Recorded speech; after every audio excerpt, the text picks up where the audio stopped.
Hey, it's Eric G. Around the House is sponsored by Baldwin Hardware.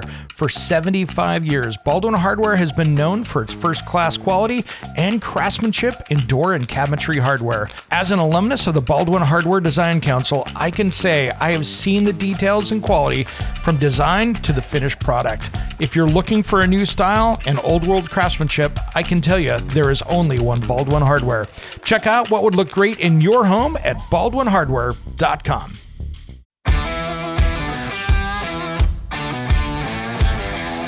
It's Around the House.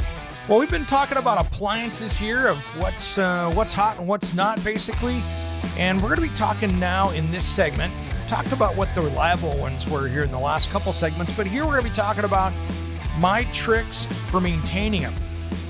Now, here's some of the things that I want you to keep an eye out on. And this is stuff that you should be doing probably, well, it depends on which appliance. So we'll start out here with your dishwasher. Now, your dishwasher is one that doesn't take a lot of maintenance, but you should be paying attention to a couple things. One, if it has a screen or a strainer down in the bottom. When it comes to remodeling and renovating your home, there is a lot to know, but we've got you covered.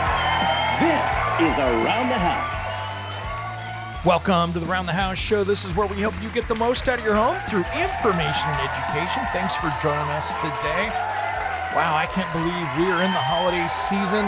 Thanksgiving is behind us, and we are heading towards the end of the year. And I thought this episode here, we'd talk about something important for all of us, and that is appliances. We're going to talk about maintenance tips. What are the most reliable brands out there?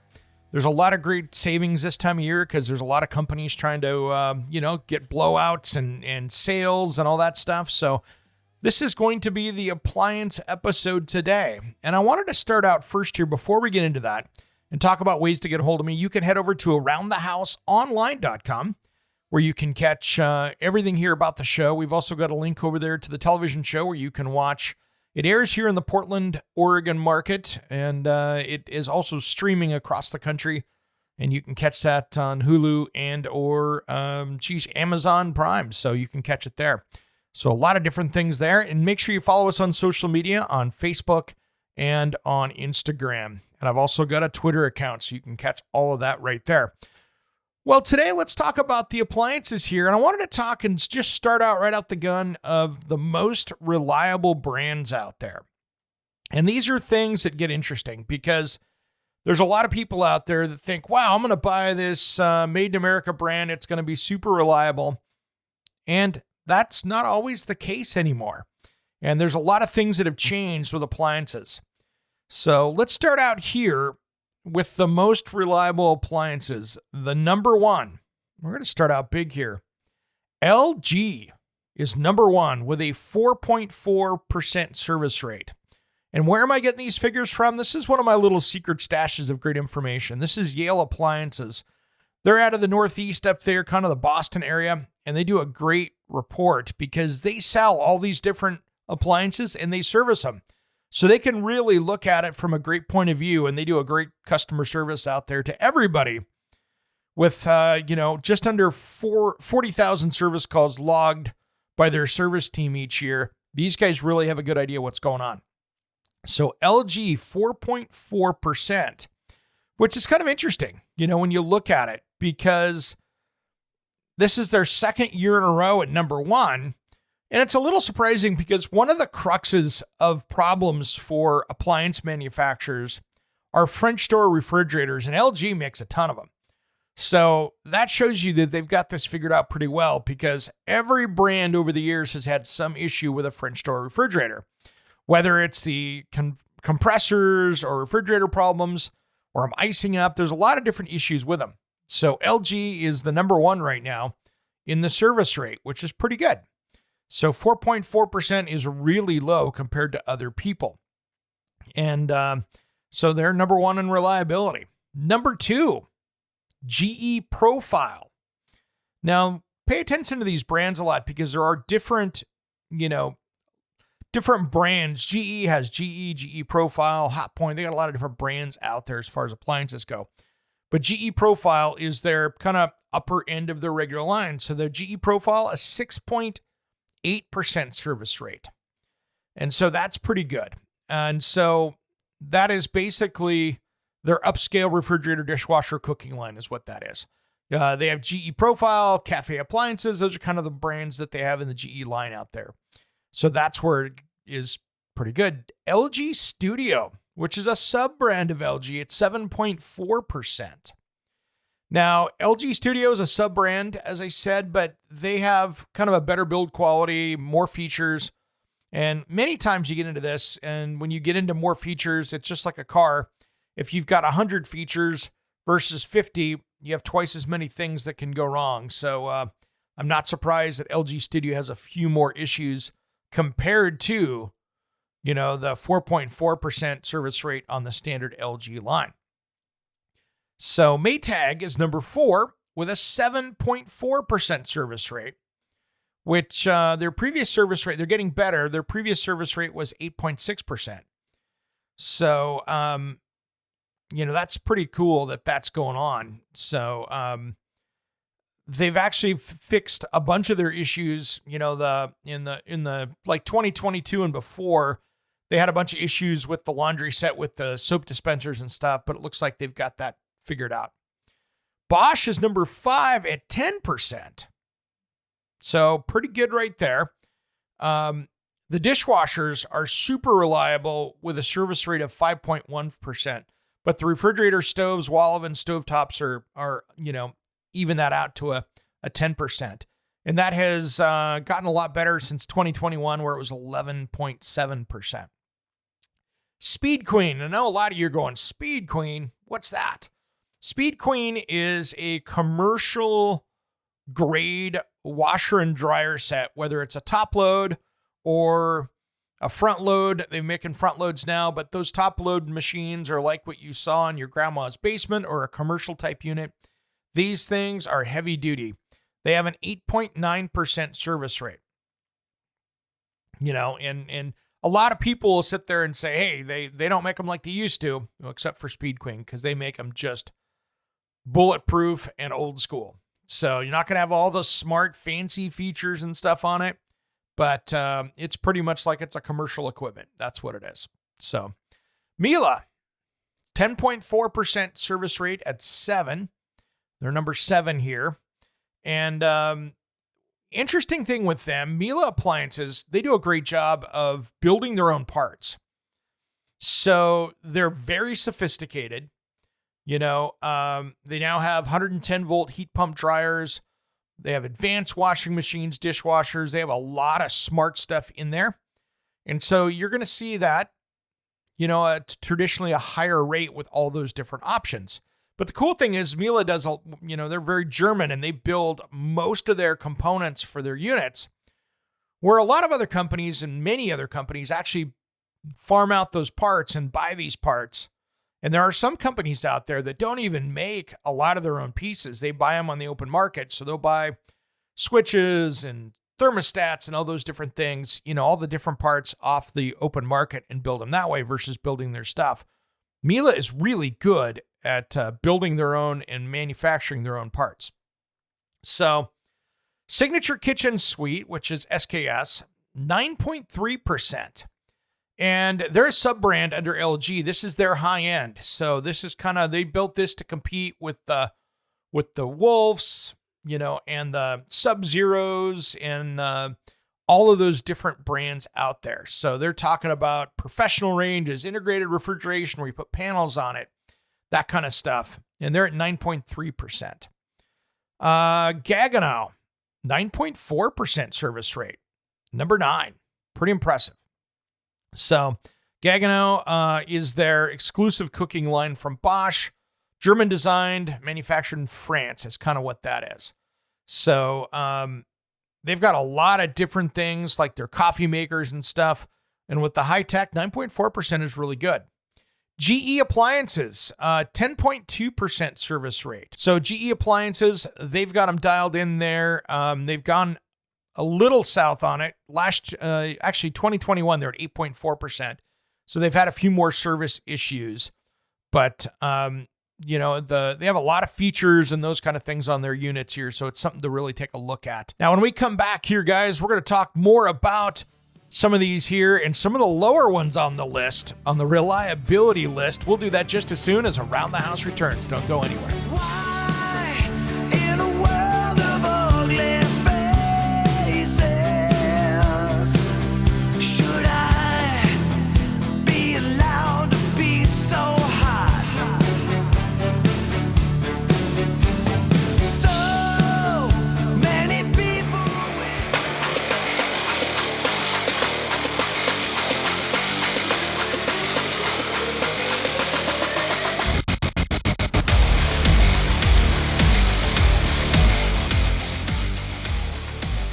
Welcome back to the Around the House show. This is where we help you get the most out of your home through information and education. Thanks for joining us today. If you're just joining us on the radio out there on the Talk Media Network, thanks for tuning into the show today. We've been talking about appliances and kind of my appliance tips. What is reliable? What's not? Let's review what we talked about in the last segment real quick. We were talking about the most reliable appliance brands for 2023, and this is via Yale Appliance out of the Northeast, because they've got a nice big service and they can actually cover their service, which is really cool of what they're working on. So far, the best one, LG, with a 4.4%. Second up is GE Profile with 6.8% service rate. LG Studio at third. Maytag fourth. Bosch fifth. 6 Speed Queen. 7 Miele. 8 Signature Kitchen Suite, which is the high-end version of LG. And then we talked about Gaggenau, which is the exclusive cooking line from Bosch. And then we talked about GE, just your standard GE stuff out there. And next up here at number 11 is Thermador at a 10.5% service rate. And so, they're selling mostly built-in refrigerator, pro ranges, wall ovens, Steve ovens, cooktops, which is really cool. Their reliability has improved dramatically when Bosch bought the company in the 90s, and 10.5% service rate on a high-end appliance is really good, because when you've got things that are very detailed, very specific, very high optioned, and, get really hot, there are things that can go wrong. So 10.5% is not bad for a high-end appliance. Number 12 is KitchenAid at 11.2% service rate. And, dishwashers, again, is their main one. That is probably their best feature in reliability. Their refrigerators and stoves, it's a good brand, but I tell you what, to me, it's still not the what they were 20 years ago. But their dishwashers are still, top of the market out there. And so that's really kind of our top 12 right there of those. And you notice there's some brands that aren't on their list in there. So there's a lot of brands we didn't talk about right there. And something, that's okay. Those are the ones that are not on the Yale Appliance list of reliable. And there's some big ones that we didn't talk about today. So it's something to think about, that those are going to be not as reliable as these. And so we're not going to get into the unreliable ones because, that's not what we're talking about here. I wanted to keep it positive so we know what are the great brands to work with out there, because I think there's a lot of things that we can take a look at there that are kind of handy. It's just good to know what is going to give you the best chances to have something nice and something you're not going to have to call for service on. So that's something to think about. Now, here's one thing I wanted to talk about. What we're starting to see here with smart home tech and appliances. It's funny what you think of refrigerators and dishwashers and wash machines and all this different stuff, that smart home tech is becoming a much bigger piece of the puzzle here. And this is where, as you've heard in previous episodes, I have said that if you're going to be working on replacing the appliances in your kitchen, I strongly recommend that you just stay with that same brand, whatever it is. If it's GE, if it's LG, whatever you're doing, it doesn't matter to me, but stick with the same brand when you're going with smart appliances, because you want them to be able to communicate together. And the nice thing is that, there could be options. You are seeing over-the-air updates for these things. Like, I think it was GE that had it a year or two ago, if my memory serves me correctly, that one day people woke up and their convection oven had another added feature that they added in an over-the-air update that gave them an air fryer. So they actually gave it a program to turn that thing into an air fryer because it had everything inside of it to do that. And so all of a sudden they got an update and they're like, cool, my range is now an air fryer. So these are things that I think are a positive, that we can get a lot of stuff, you get a lot of value with that. And nowadays you're starting to see where these things can self-diagnose themselves as well. So I think the electronics part of this is really good, and I think that's something that's going to make for easily, you'll be able to easily tell what's going on with them. Kind of like how cars these days, you can hook a scanner in and it tells you exactly what's going on. Appliances are kind of that same way, where we're starting to see more and more of that. Like my LG ones, I can actually put it in self-diagnose mode and it'll start to see what's going wrong with it, which is kind of cool because so far I haven't had to put any parts in them. And that's really handy when I don't have to do any additions like that of stuff. And I've had these things about 3 years. So I've got my new appliances that I put in. I have a LG French door refrigerator with the InstaView door and the craft ice. I have the styler and I have their stack all-in-one laundry, which is cool. Now, I went Z-line for my appliances in the kitchen, and in my 48-inch range, I have had to put in a few little things in there. We had to put in a oven temp sensor and the LED light quit that was on the oven when it was heating, so you couldn't tell if it was heating or not. And so those are the two things on there. Other than that, everything else has gone really well. I've had no issues with it. So, and that's all new appliances in the house in the last 3 years. So really, one service call and it was on a luxury appliance. That's not a bad bet. And so that's pretty cool right there.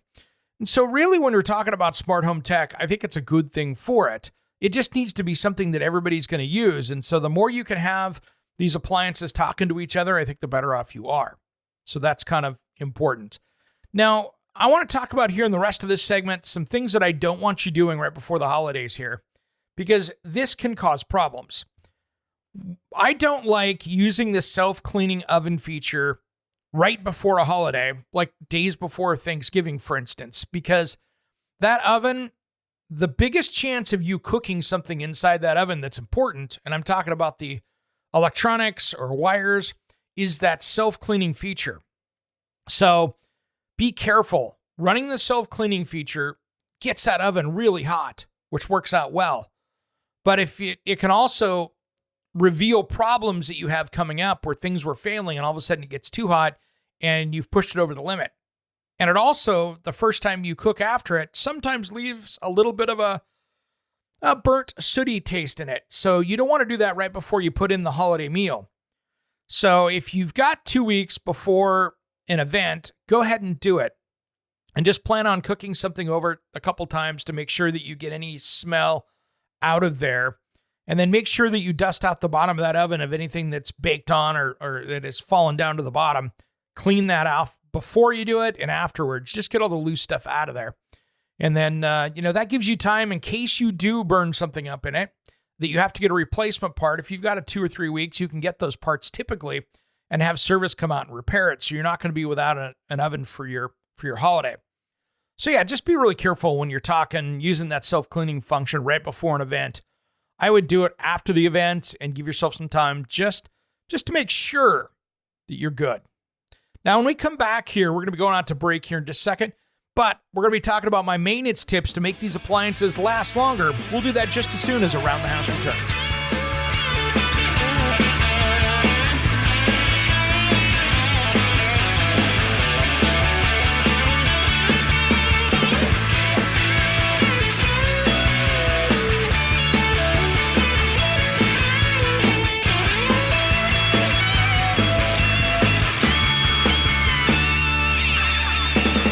That sound that fan that keeps us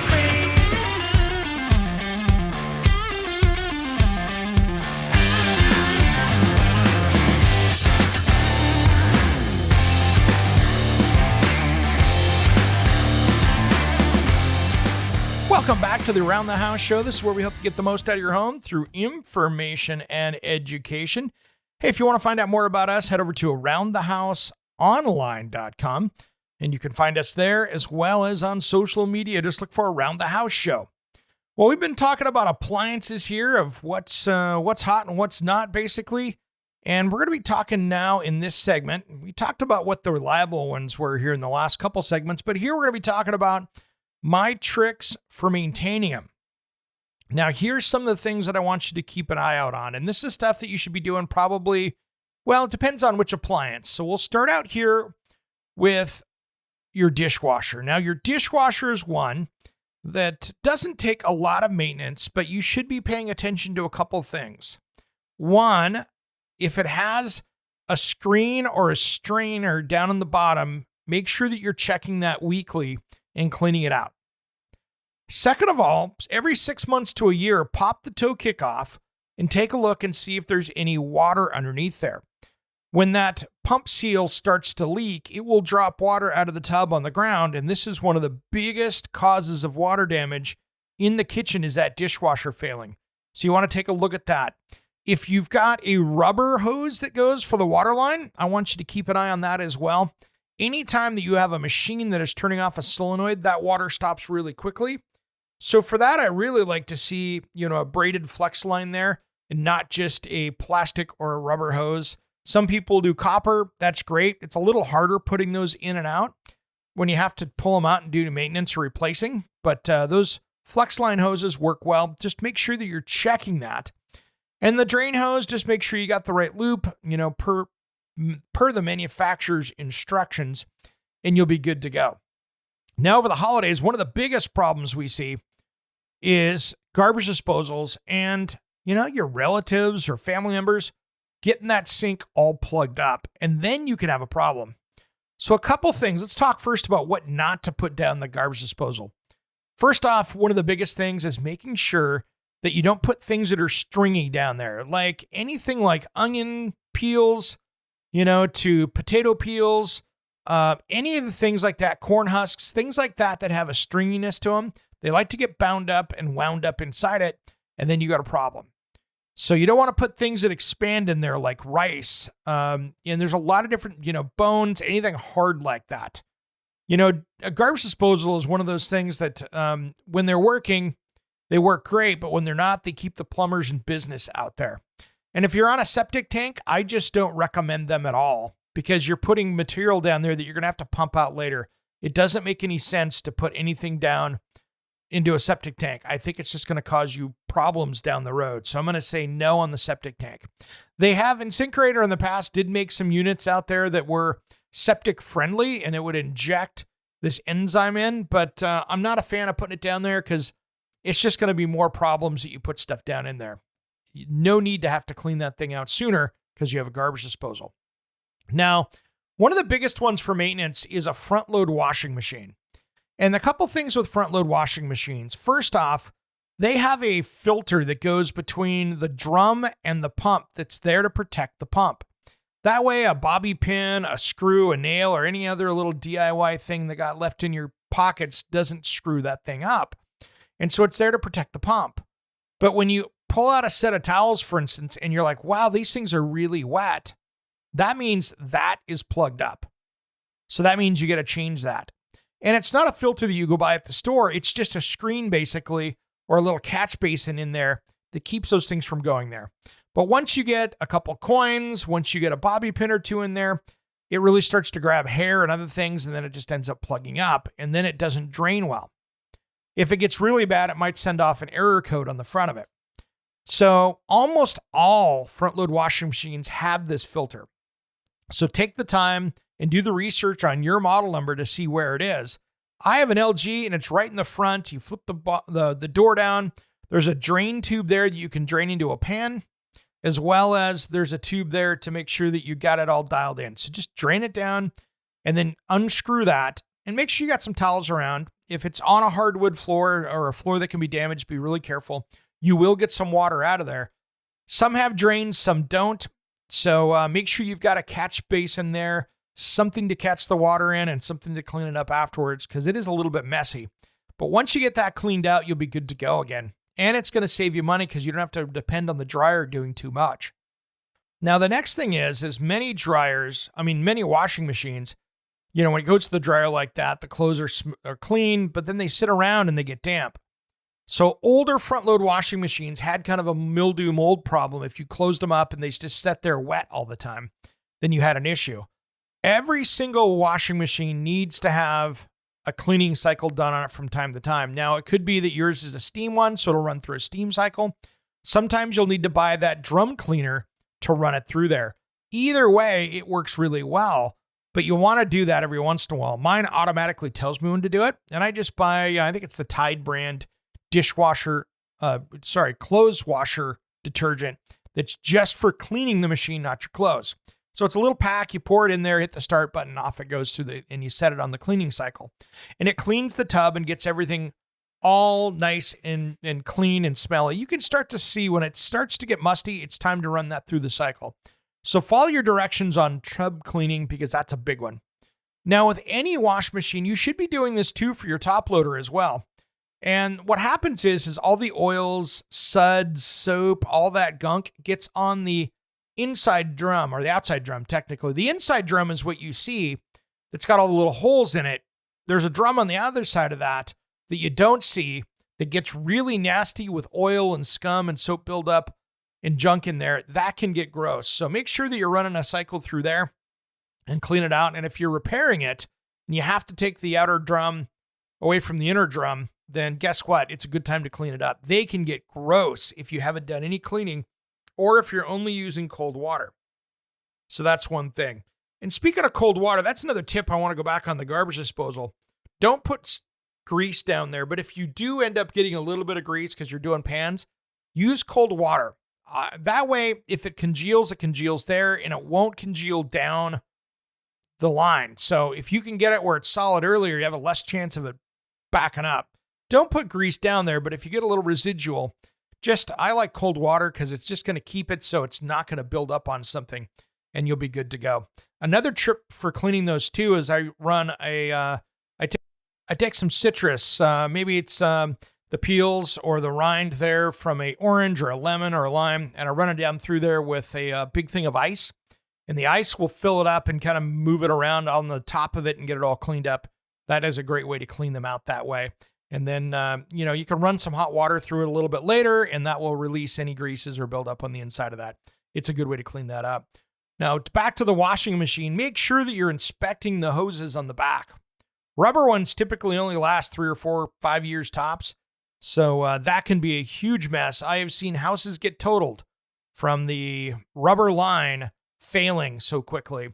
And why they fail, if you've got higher water pressure, those solenoids on a washing machine, just like a dishwasher, they turn off so quickly. It's like a stop gate. So it's just like they lock the brakes up and the water comes piling into that valve.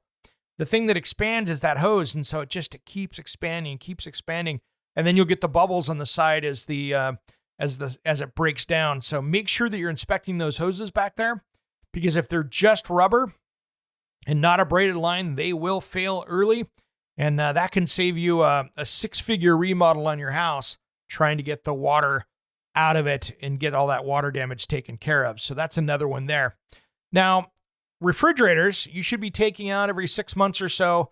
If you've got pets, every 90 days, pulling the bottom grill off and getting down there and carefully vacuuming out those fins underneath that unit. If you've got a built-in fridge, then it's going to be up top. But most regular refrigerators, there's that little toe kick panel comes off, and get all the dust bunnies out of there. That'll save you on your refrigerator, because I tell you what, that gets really built up down there, and that's going to cost you some money, and it's hard on the compressor. So let's see if we can make that refrigerator last as long as possible, guys. All right, when we come back, I got more tips, and we're going to talk about gas ranges versus, induction, and the real truth about them just as soon as Around the House returns.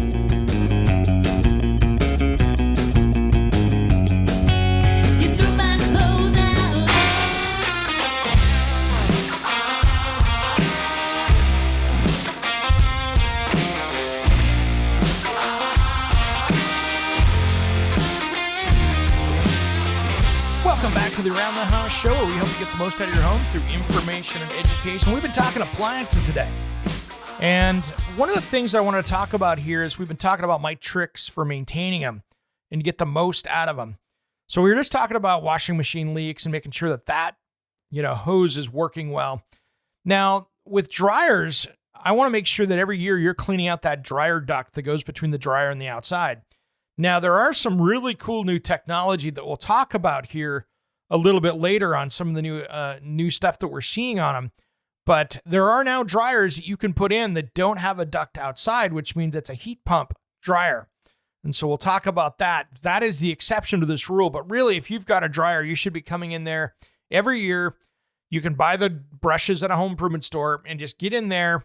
I put the dryer on air only, on just the air dry, and then I will run that brush from the outside in and make sure that duct is super clean, and you'll be surprised the junk comes out. So dust mask and some eye protection, and run those plastic bristles up there, and you can get all the lint out of it. That will be a big help on not getting a big issue there as far as having a dryer fire. You want to make sure that that's flowing well, and that will save you money in the long run, and your clothes will dry faster. So that's another good one right there. Now, be very careful if you've got an electric range, the smooth top range, keeping those clean. The glass top ranges, they make the glass cleaner out there to do that. And one thing too is when you're working on the oven, be very careful with the glass doors. Those are safety glass, and they are not bulletproof by any means. And so one little chip and that glass can break, and then you're going to be spending hundreds of bucks to get a new one, and they're not cheap. So be really careful with those glass doors when you're cleaning and doing all your repairs and stuff on that. It's very easy to break them, so don't be shocked if it happens. Now, one thing I wanted to talk about here real quick was the new technology out there. You're seeing inverter technology, like LG does this with the refrigerators. So they have more efficient compressors, which these digital motors are more energy efficient. You can have more control. You can have variable speed, so it's really efficient for the refrigerators. Those have been really good. They've got those things dialed in now. But really, the latest in tech out there is the new heat pump dryers. And whether or not you're doing a heat pump dryer or an all-in-one unit, those are really the latest and greatest. And they can save you a ton of money on your electricity or gas bill. So anytime that you can do something like that, where it's not putting the air out, it's capturing the moisture and doing all that, it's not a bad deal. So take a look at these. I think they're the wave of the future. The heat pump dryers are going to be the way to go long term, and you're not putting all that air outside. Think about it. If you got 400 or 500 CFM, cubic feet per minute of air going outside, you're stealing that air from inside the house and putting it outside. It's not really efficient. So this heat pump is a way to go if you can get something that works for you. Now, next up here, I wanted to talk about gas versus induction. And, I want to say a couple things here first. I have no problem with gas ranges, personally. Gas cooktops, gas ranges, that kind of stuff. I mean, a gas oven, to me, in my opinion, I like electric ovens better. I like the temperature control better. But that's me. There's some chefs that love to cook on gas ovens, and that's okay. But for me, electric ovens work better, in my opinion. But when it comes to gas can be really great. Now, the health issues that you see are, one, you've got an old unit that is leaking. Well, then, yes, you could be leaking gas into the house. But two, every range should have a duct that goes outside, period. They should be venting outside, and it should be big enough to work. So you're not going to have any really big issues there. If you're using your gas, if you turn the gas range on, your hood should be on. And that's the case, because that's going to be putting off chemicals either way. So you should have your hood on, and that hood should be on whether you've got an induction range or a gas. Now, induction cooking has been around for a long time. When I first started designing kitchens in the 90s, GE had a model that was white. And I sold a few of them, but it wasn't hot back then, but it was hot all over Europe. So they've been around forever. Now, are they more efficient and you have better control? Absolutely. Instead of 50% of the heat going around the outside of the pan and up into your airspace or up into your vent hood, this takes all the energy and puts it in the pan. And so how induction cooking works is that it accelerates the iron particles in the pan. So the pan heats up via that resistance. And what happens is the pan becomes the heating element. And so what it does is it doesn't heat the cooktop and have to transfer the heat to the pan. It just heats the pan. So that iron in the pan makes it what works. And so what's really great is I can take a sheet of printer paper, put it down, and I can boil water without hurting that piece of paper. It's going to get hot because it's up against a a very hot pan. But it's not heating the paper up like if it was a electric element glass top, because you'd catch it on fire doing that. You'd have a fire going. So that's really where the key is with that. Do I get more control out of a induction cooktop? Yeah, most likely. Do I get better heat transfer? Yes. Can I boil a stock pot of water faster on an induction cooktop than I can on a gas one? Yeah, every single time. It's faster. It's more efficient. It puts less heat into your house. So if you're cooking all day, it works. But I want to say here too, I'm not going to jump on the fear-based bandwagon against the gas people too. I think induction cooking is easier cooking and you've got a better, more efficient system. But I'm not going to buy into the big fear part about gas either. I'm just not going to. It reminds me when you had some quartz companies out there that were leaking into the press that there was radon coming out of, granite slabs coming out of China. No, there really wasn't. But you know something?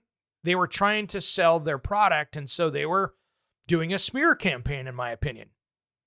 They were leaking that out to the press. So it's no different with this here today. So is that cooking better? Yeah, I think induction cooking is more efficient and you can cook faster. Gas only goes so low, and when it goes really low, it'll put heat into the middle of the bottom of the pan. So it's just more efficient cooking because you don't have that hot spot on the bottom of the pan where the flame is that has to radiate out over the pan. So you have less burning on the inside. Now you have an even temperature of the pan cooking. So all the bottom and the sides are cooking. So you've got more contact there as well. So really, that's the key when you're looking at induction. Don't be scared of the gas, but just like anything, respect it. And if you're using it correctly, if you've got gas appliances, call your gas company up if you're worried about it. Say, hey, can you come over and check to make sure my gas appliances? Almost always, those people will come over there and see if you have any leaks. They'll send somebody over to come do it, and they won't charge you for it because they want you to be safe. Now, if you've got carbon monoxide in your home or carbon dioxide because you're using it, you're not turning the fan on, just make sure you use your fan from now on. Use that, and that way you're getting that air vented out. If you installed a massive fan, like a 1200 CFM fan, with your appliances, make sure that you've got makeup air. That's the air that's going to come in and replace that. Because anytime you've got a tight house mixed up with a big amount of CFM coming out, that can actually pull in carbon monoxide from maybe a gas, water heater or a gas, furnace, that kind of thing. So be very mindful of what you've got going on there. Those are two of the biggest ones right there, just making sure that you've got the right ones. And again, any appliance, you get what you pay for with appliances. If you buy a $500 dishwasher, that might barely work for you.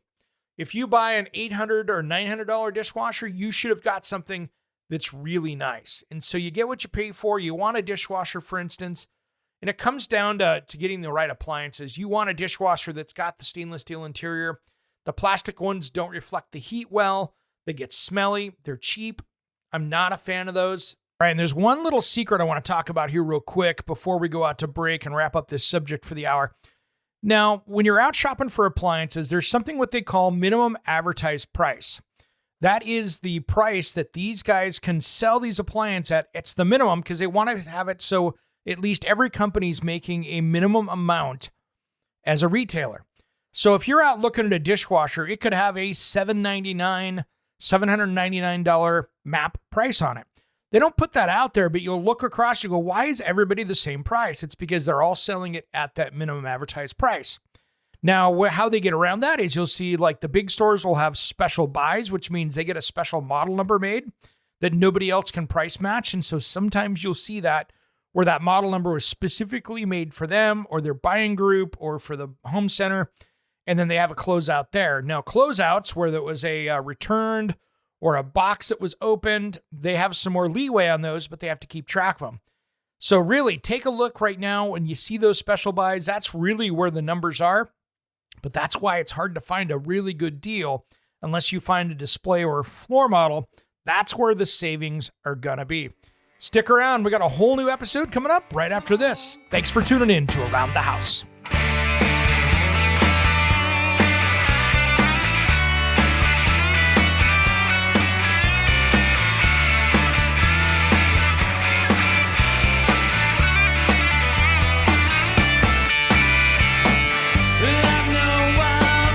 Hey, it's Eric G. from Around the House. Are you planning a decking or siding project this year? If you are, you've got to check out my friends at Millboard. Millboard is a completely different kind of composite decking and cladding that enhances outdoor spaces with enduring distinction. Hand-molded from the finest oak, it realistically mimics the natural grain and color of premium hardwood. If you're looking for something that doesn't look like plastic and instead real wood, check out millboard.com. Make sure and check out that interview we did just a few weeks back. That's millboard.com.